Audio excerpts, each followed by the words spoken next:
Hey everyone, and welcome to The Explainer. Today, we are diving into something honestly pretty mind-bending. It's a concept from the author Zhu Feng called the array of indulgence. Have you ever looked around and wondered why history just seems to constantly repeat itself? Like, why do individuals, families, or even massive empires build themselves up from absolutely nothing only to completely crumble the second they reach the top? Well, the source text we're analyzing today argues that this isn't just a string of historical bad luck. It's actually a deeply ingrained, cyclical trap of human nature. It's an array, like a psychological and societal maze that almost no one ever escapes. So we're going to break down exactly how this trap works, how it has literally destroyed civilizations, and the somewhat radical solutions proposed to finally break free. Okay, let's just get right into it. Have you ever heard that old saying that it's super easy to go from being frugal to being totally extravagant, but nearly impossible to go backward? Well, the text takes that idea and drops a massive, staggering statistic on us. It claims that 98% of humanity fails to escape this trap. 98%! The argument here is that from ancient times all the way to today, the examples of people falling into this cycle are basically as vast as the ocean. Whether you're looking at the downfall of a huge, prosperous civilization, a prominent politician getting corrupted, or just a family business slowly going bankrupt, the lesson is exactly the same. People just march, one after another, right into the exact same pitfalls. It's like a one-way street for most of us. We slide so easily into comfort, but fighting our way back to discipline, that's incredibly hard. Part 1. The Array of Indulgence, the Psychological Trap of Comfort.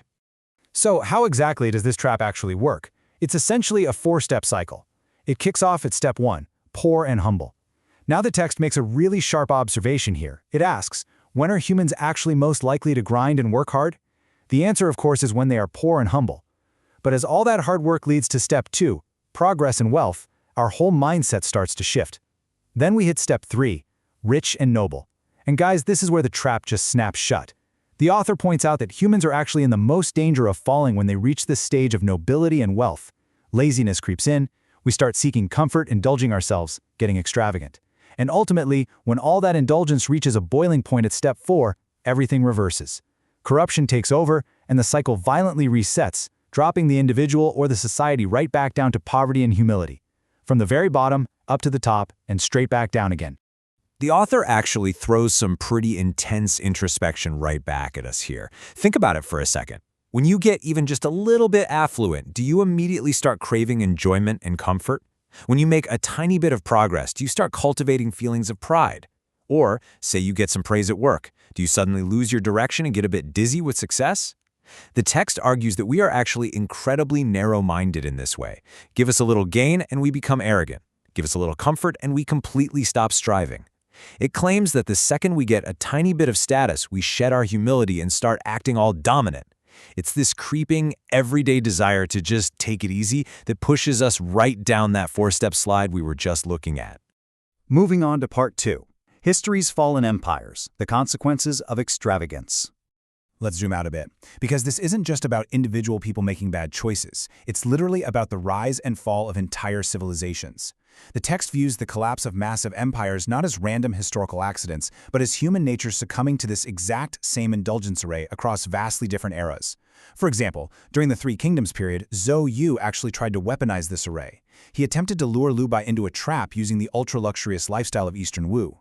Even in mythology like the Journey to the West, it was literally only Tang Monk's unbreakable will that kept his group from falling into pure indulgence. And looking at more recent history, the text asks why the Taiping Heavenly Kingdom movement in China completely fell apart 160 years ago. The answer? They simply could not escape the indulgence array. But honestly, the most glaring historical example the text points to is the ancient Roman Empire. 175. Just let that number sink in for a second. That is the number of calendar holidays they had in the Roman Empire by the mid-4th century. To put that into perspective, back during the time of Augustus, they only had 66 holidays. By the time Tiberius rolled around, it was up to 87.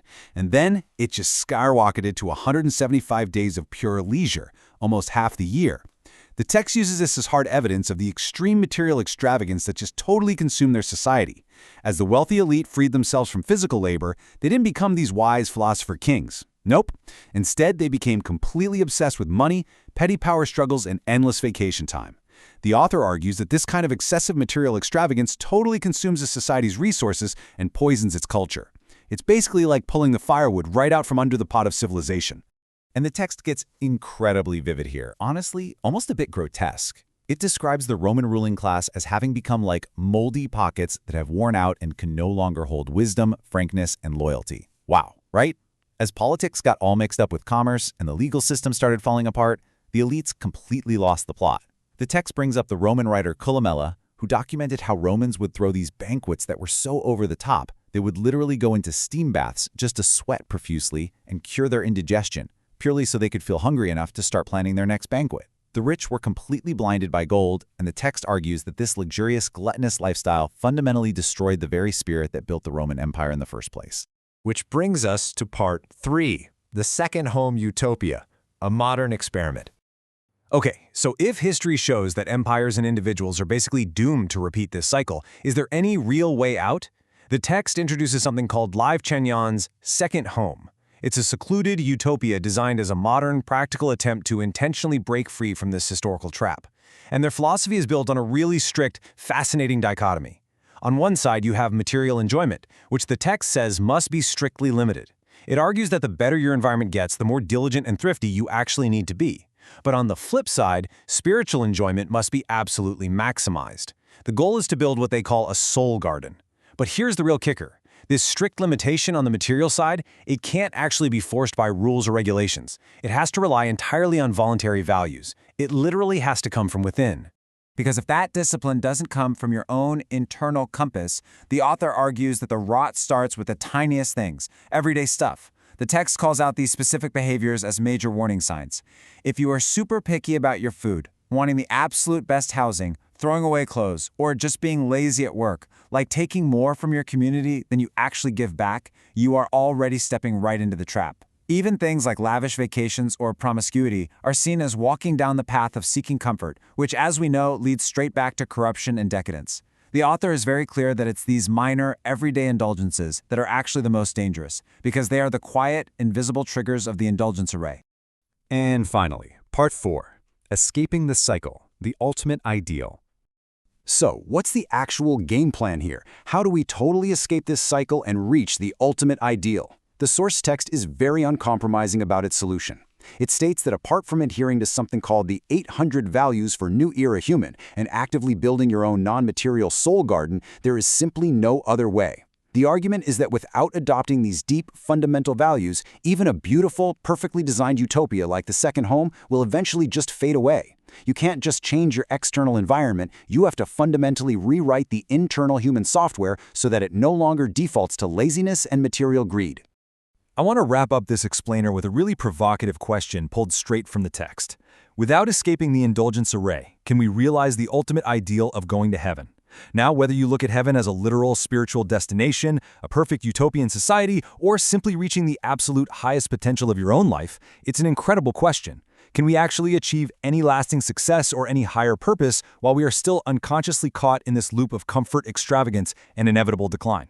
It is a fascinating lens through which to view not just history, but our own lives today. Thanks so much for joining me for this explainer. I hope it gave you a totally new way to think about the invisible traps of human nature.